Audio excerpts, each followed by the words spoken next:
Milli Nizam Partisi programı 1969.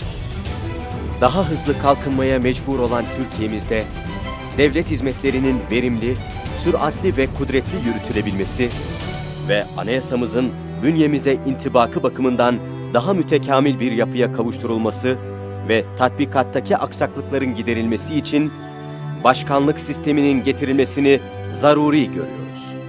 İcra organının daha kudretli olması ve süratli çalışabilmesi için Reisi Cumhur'un tek dereceli olarak halk tarafından seçilmesi ve icrai organın düzenini başkanlık sistemine göre tanziminin yapılması gerekmektedir.